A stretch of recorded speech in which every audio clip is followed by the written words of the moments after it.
In this video, we're going to continue with graphing the other trigonometric functions. If you've not watched the other video, make sure you watch the previous video where you get the other trig functions graphs.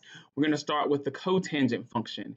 The graphing of this function is a little very similar to graphing the tangent function. If you try to use your quadrantal angles, which we did for the sine and cosine function as your inputs, you're going to see that you're going to get some undefined values because of the possible division by zero. And so you need to adjust to choose angles that may include angles that are not quadrantal angles. And so that's what I've done here. I've gone through the process and I've selected some angles that would lead to a representative graph here. And those angles that I've selected are given here. We're going to evaluate our trig function, our cotangent function at these angles here. Remember, when you're thinking about your unit circle and where your angle, that is not what I'm going for there. The terminal side of your angle intersects your unit circle at a point xy. Then your cotangent function is the x coordinate over the y coordinate. Now that's different from x and y in our function notation. This is the x coordinate and the y coordinate to these points where your unit circle, your terminal side intersects your unit circle. And so at x equals 0, your angle measured 0 radians. That's going to give us this ordered pair here, which is 1, 0. Then our cotangent value will be the x coordinate, which is 1, divided by the y coordinate, which is 0. And so we get an undefined, right? And just as was the case with the tangent function, this is going to give us a vertical intercept, asymptote, sorry. At power 4, the angle at power 4 is square root of 2 over 2, comma, square root of 2 over 2. And so if I do the y over the x, I'm going to end up with 1. At power 2, that's a quadrantal angle. The x coordinate is 0, the y coordinate is 1. And so if we do 0 over 1, we'll see that we get 0. This should be a 3 power 4. At that angle, our x coordinate is negative square root of 2 over 2. Our y coordinate is a positive square root of 2 over 2. So when I divide them, I'm going to get a negative 1.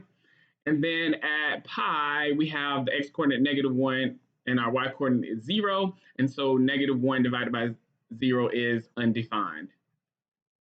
And so we have a vertical asymptote at x equals 0 when we try to graph this function.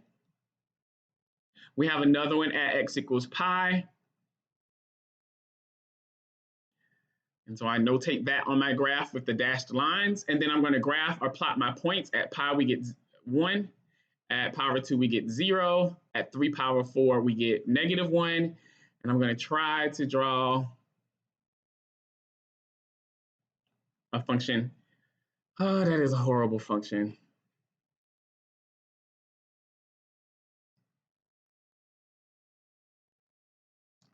It'll look something like that, okay? And so that is the graph of that function, and I can continue that graph in my other things. And notice here, if I were to go to, okay, this is kind of my power 4. So this is 1 power 4, 2 power 4, which simplifies to that, 3 power 4, 4 power 4, which simplifies to that, 5 power 4, 6 power 4, which simplifies to that, 7 power 4, and then I would get another 8 power 4 is the same thing as 2 pi.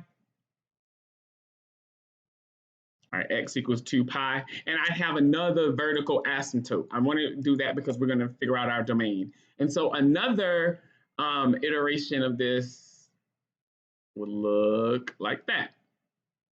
And I can do the same thing in this axis over here. We're going to have a vertical asymptote at x equals negative pi. We're going to have that same pattern. My first y value is going to be 1. My second y value is going to be 0. And my third y value is going to be negative 1. I can draw my graph that looks like that. I'm going to have another vertical asymptote. It's not on the graph. I don't have enough here, but I do want you to see this. And I get a graph that looks something like that. And so my range, as we can see, is going to be from negative infinity to infinity. But my domain is going to be all real numbers except, notice I'm starting at 0. I've got to skip over pi. I've got to skip over 2 pi. You're going to kind of see the pattern. You're going to skip over 3 pi. So it's basically you're skipping over all the multiples of pi, whether they're positive or negative. And so I'm going to say except any number pi times k where k is an integer. All right, and we use that double barred z there to represent the set of all integers. So it's a set of all real numbers except multiples of pi. This is one way that we could write our domain. My fundamental cycle actually ranges from 0 to pi here. And so, and I don't include 0 and pi because I have a vertical asymptote. And so I'm going to say that it's from 0 to pi. And from 0 to pi, that distance is pi units, right? And so my period here is pi. So the tangent function, its fundamental cycle went from negative power 2 to power 2, and its period was pi. But the cotangent function goes from 0 to pi, and its period is pi. Note we can graph more general cotangent functions just like we could graph those other functions. And so that A star still represents a vertical stretch. The B affects the period. That C affects the phase shift or the horizontal shift. And basically both B and C affect the vertical or the fundamental cycle. And that D represents your vertical shift. Let's see what happens to our fundamental cycle. Well, if this function has a fundamental cycle that goes from 0 to pi, well, if we replace that x with b times x minus c, we'll see what happens to our fundamental cycle. First, we divide each piece by b. 0 divided by b is 0. The b's cancel when I divide that middle part by b, and then I get pi divided by b.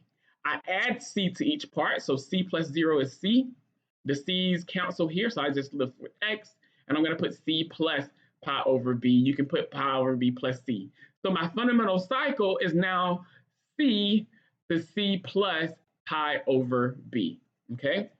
And so we can use this information to help us graph. Let's graph at least one cycle of this cotangent function. And so I'm going to have y equals -3 cotangent. I want to write it in the form so I can see my b and my c separately, which means I'm going to factor out a 2.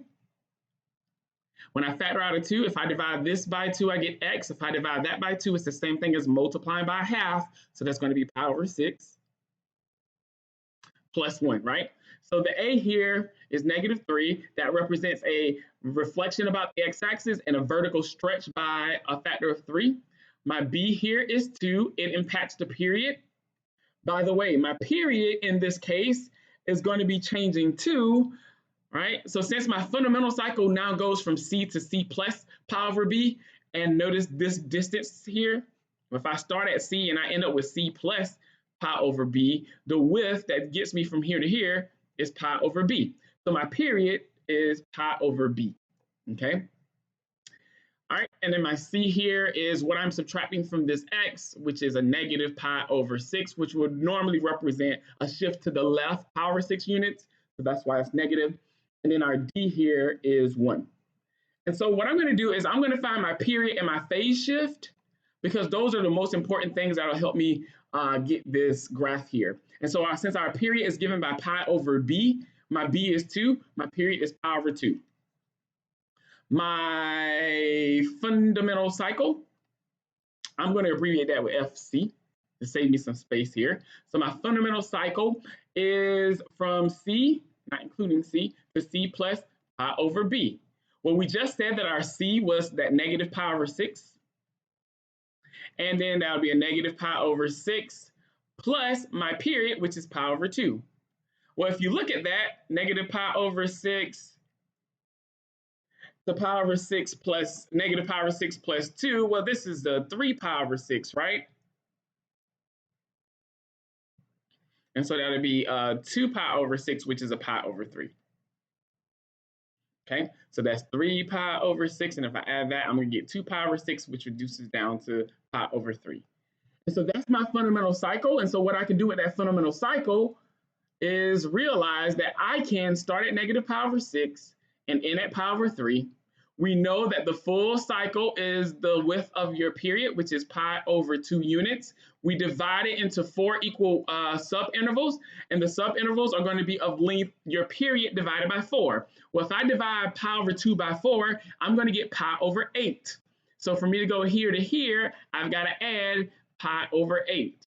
Uh-oh, these are in different denominators. So what I'm going to do here is I'm going to get a common denominator between this 6 and this 8 here, which is 24, right? So this pi over 8 is the same thing as 3 pi over 24 if I multiply the top and the bottom by 3. And this is the same thing as negative 4 pi over 24. So what I'm going to do here is I'm going to add 3 pi over 24 to that negative pi over 24, and I'm going to get a negative pi over 24, add another 3 pi over 24, which is pi over 8. I'm going to get a 2 pi over 24, add another one, 3 pi over 24, which is that same pi over 8. I get 5 pi over 24, and then I'm going to get 8 pi over 24. You can check to see if you did this correctly by simplifying this. 8 goes into 24 3 times, and so we get that pi over 3. So we know that we added the correct thing, pi over 8 or 3 pi over 24. And so with that information, that takes care of all of this stuff that happened in the middle here and the inputs of my function. And so what I could do to graph this function is I can notice that I have a reflection about the x-axis, vertical stretch by a factor of 3, and I shift everything up 1 unit, right? So I have these values here, my x's, right? These are my input values, right? Negative pi over 6, negative pi over 24. 2 pi over 24 is pi over 12. 5 pi over 24, and 8 pi over 24 was pi over 3, right? And so with my y values, these are the original y values for a, if I didn't have any vertical stretch or reflections or shift up or down, right? I have undefined, right? We just go back to our original cotangent function, undefined, 1, 0, -1, undefined, right? 1, 0, -1, undefined, right? So I have a reflection about the x-axis. And so this is still going to be undefined, but when I reflect about the x-axis, I make these things the opposite sign.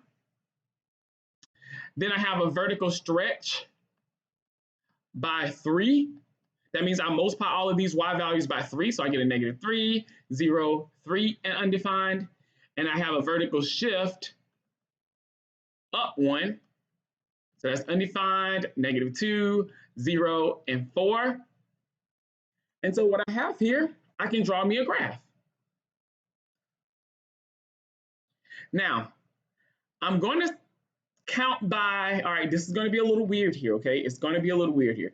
I'm going to count by pi over 8s, but I'm not starting at 0, and I'm not starting at negative pi over 8. I'm actually starting at negative pi over 6.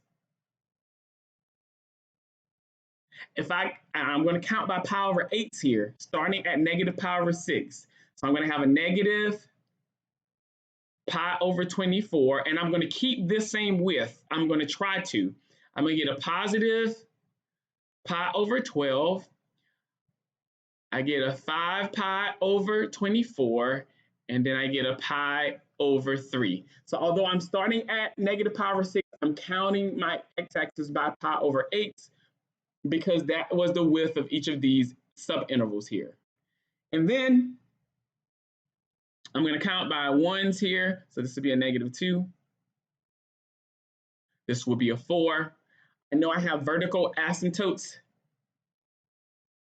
at x equals negative pi over 6 and at x equals pi over 3. And then I know that my graph goes through x equals -2 at negative pi over 24. It goes through, I made an error, right? I shift up 1 unit. When I shift this up 1 unit, this is not going to be a 0 because 0 plus 1 is actually 1.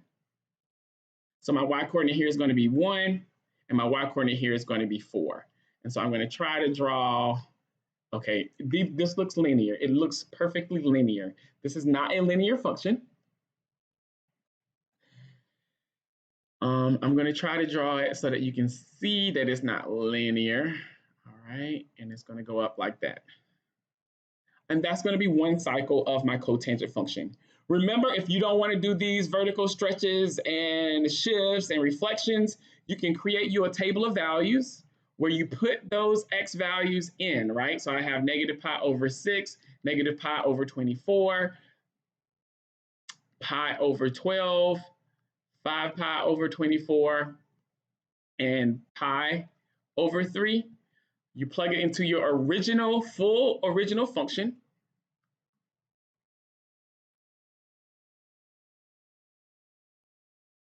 And with that, you'll be able to plug those values in and see what you get. For instance, if I plug in negative pi over 6, I'm not going to do all of these, but if I plug in negative pi over 6, 2 times negative pi over 6 is negative pi over 3. When we add that pi over 3 there, we get negative 3 times the cotangent of 0. Well, the cotangent of 0, remember, that's the x coordinate over the y coordinate, which is 1 over 0, which is undefined. And so if part of this is undefined, the entire thing is undefined, right? Let's do one more and see if we are correct here. Negative pi over 24, that'll be a negative 12 pi. A negative 2 pi over 24, which is a negative pi over 12, right?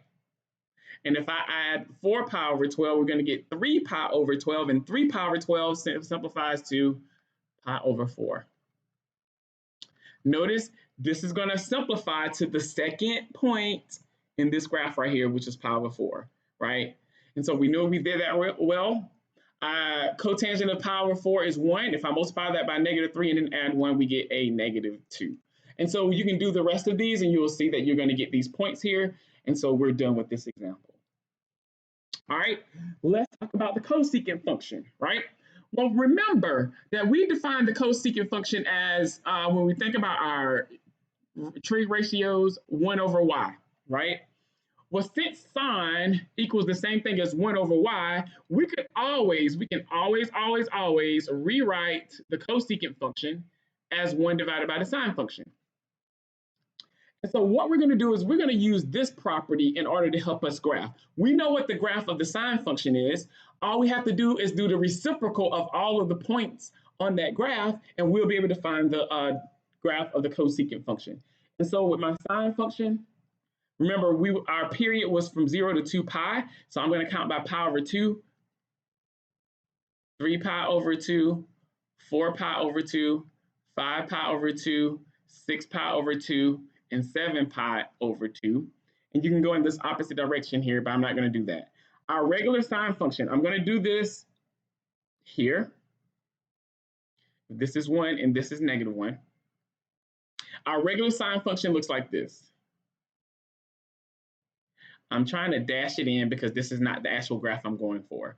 Now, I have this, but my goal is to graph my cosecant function, which is the reciprocal of our sine function, right? And so we got to think, well, when we do the reciprocal, we got to do the reciprocal of the outputs of our sine function because this is 1 over whatever the sine of x equals, right? And we got to think about our numbers here. Think about any number between 0 and 1. For instance, I'm going to come off to the side over here. If I want to do the reciprocal of 1/2, the reciprocal of 1/2 equals 2. The reciprocal of 1/3 equals 3. The reciprocal of 1/4 equals 4. The reciprocal of 1/5 equals 5, right? Notice all of these numbers between 0 and 1 are fractional numbers. You can write them as 1 over something. All right, they're not all written that way, but if you can think of them this way, it'll help you understand, right? And so when I do their reciprocals, it's always going to be a bigger number that's larger than 1. And so my graph of all of the reciprocal of all of these points here are going to be bigger than 1, and they're going to keep getting increasingly bigger. Like, for instance, if I do 1 over 100, which is 0.01, the reciprocal of that is going to be 100, right? And these aren't equal. These are the reciprocals. Just so that we are all clear here. All right. And so if I do 1 divided by 1,000, which is even closer to 0, the reciprocal is going to be 1,000. So what I'm going to see here is that as I get closer to 0, these values are going to get closer and closer to that value there. Now, let's talk about what happens at 0, right? At 0, my y value is 0, right? If I do the reciprocal of 0, I get 1 over 0, which is undefined. So every single point that touches my x-axis is actually going to be a vertical asymptote because when we do the reciprocal of that y value, we will be dividing by 0. So there's a vertical asymptote here. There's a vertical asymptote here. There's a vertical asymptote at 2 pi. All right. And these points here are between 0 and 1, so they're going to be getting like that. A similar thing is going to happen here at x equals 1. Sorry, 3 pi over 2, we're going to go through this point. By the way, the reciprocal of 1 is 1. So where our y value is 1, we do have that y value on our cosecant function, and the reciprocal of -1 is -1, because if I flip that, it's still going to be -1. And so we're going to get a graph that's very similar, but it's going to go to negative infinity as we get closer and closer to those asymptotes. And so this is a graph of our fundamental cycle for our cosecant function. All right, we can continue this same pattern here.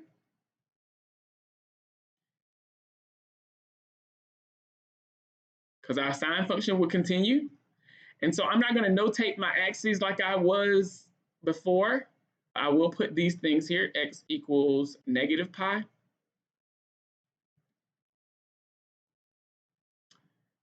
X equals negative 2 pi. X equals 3 pi. All right. I'm not going to go this far because my graph is getting a little messy. I don't have enough space. But we get the picture here. This is what our graph is going to look like. All right, notice here, our domain will be all real numbers except, well, I start at 0. My next vertical intercept is pi, 2 pi, 3 pi, any multiple of pi. So I'm going to say pi k, where k is the element of the integers. It's any integer, all right? Our range is slightly different. If I look at my graph, it's from negative infinity to -1, union 1 to infinity.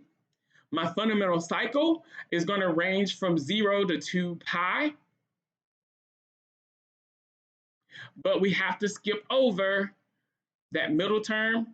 And by the way, I don't want to use 0 and I don't want to use 2 pi, because those are vertical asymptotes. And I do want to exclude pi. All right, but in general, it's going from 0 to 2 pi. You just have to make those corrections there. And our period is still 2 pi units. All right. So notice this fundamental cycle is very similar to the fundamental cycle of the sine function, but you have to take off where you have your vertical asymptotes, right? And so you can, it's very similar to the sine fundamental cycle, but there you go. You have to make those adjustments. We can do the exact same thing for the graph of our secant function, because secant is the same thing as 1 over cosine of x. And so when I graph this, I'm going to graph my cosecant function. And I'm going to try to speed this up a little bit. Pi over 2, pi, 3 pi over 2, and 2 pi. Remember our cosecant function, our secant function. Our cosine function looks like that. For the graph of our cosecant function, we have to put our vertical asymptotes where our function has a y value of 0. So that's at x equals pi over 2. It also occurs at x equals 3 pi over 2. The reciprocal of these is what we have to do to get the graph. The reciprocal of 1 is 1, so that point is on the secant graph as well. And those values that are smaller than 1 are going to go to infinity as you get closer and closer to 0. And so we get a graph that looks like that. All right, and it'll continue, right? So I'm going to have some more asymptotes. So that's 4 pi over 2. So this would be x equals 5 pi over 2. And we have another one at x equals 7 pi over 2. So my graph will continue to look like that and to look like that. And I'm just going to stop there. Our domain is going to be all real numbers except what is pi over 2, 3 pi over 2, 5 pi over 2, 7 pi over 2. So it's basically odd multiples of pi over 2. All right, odd multiples of pi over 2, right? Or you can say it's going to be pi over 2 plus, well, the distance between these intercepts, or asymptotes, sorry, is pi units, right? Because we're adding 2 pi each time. And so I can say pi over 2 plus pi times k, where k is an integer, sorry. Our range is from negative infinity to -1, union 1 to infinity. Our fundamental cycle is still going to be from 0 to 2 pi, but of course we have to exclude our vertical asymptotes, which occur at pi over 2 and 3 pi over 2. And our period is still 2 pi units long, all right? And so this would be a lot of stuff to remember when we're trying to graph, right? Notice these are the basic ones, right? We have to remember what on our fundamental cycle, which values we have to exclude because they're vertical asymptotes and things of that nature. And so instead of graphing these general cosecant and secant functions in a similar way that we graph the tangent, cotangent, sine, and cosine, what we're going to do is use our information that we've already learned about graphing our sine and our cosine functions, graph those functions, and take the reciprocal of those. And so we're going to graph the general sine and cosine function using the methods from a previous video, and then we're going to use the reciprocal relationship to graph. And so when I see y equals cosecant of 3x plus pi, what I'm going to graph is y equals sine. This is the first thing I'm going to do, sine of 3x plus pi, right? And so remember, I want to see what my a, b, c, and d are. So I'm going to factor out a 3. I divide that by 3, I get x. I divide that by 3, and I get pi over 3. And so my amplitude is 1. My b, which affects my period, is 3. My c, which affects my phase shift, which is my phase shift, is negative pi over 3. And my d is 0. This function is nice because there's nothing done vertically. Everything is transformed inside the input section of our function. And so we don't have to do any transformations in relation to reflections about the x-axis, vertical stretches or compressions, or vertical shifts up or down, okay?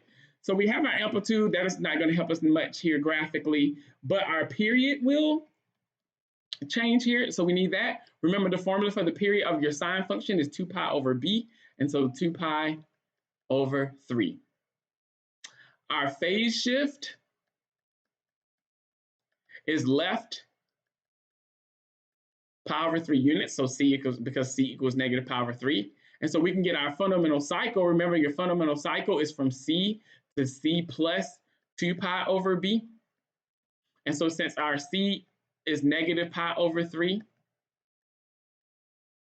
and our period is 2 pi over 3, negative pi over 3 plus 2 pi over 3 is pi over 3. And so what we can do is we can create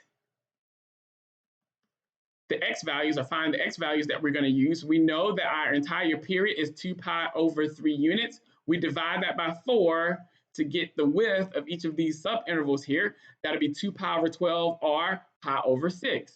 So here I'm going to add a pi over 6, right? So negative pi over 3 is negative 2 pi over 6. If I add pi over 6 to that, I'm going to get a negative pi over 6. I add another pi over 6 and I get to 0. I add another pi over 6 and I'm going to get the pi over 6. And add a pi over 6 to pi over 6, you get 2 pi over 6 or pi over 3. That's how we know we did that correctly, right? Now, for our regular sine function, so the original y equals sine of x, right? Our y values go from 0, 1, 0, negative 1 to 0, right? Now, if we had an a other than 1, we would do a transformation of those numbers, those y values for our regular sine function. We don't have that. And if our d was a number other than 0, we'd add or subtract that number, right? We don't have that. So we have enough information to graph our sine function, y equals sine of x, our sine function for these here. But we've adjusted this. Now I'm counting by pi over 6s here, and it makes sense this time.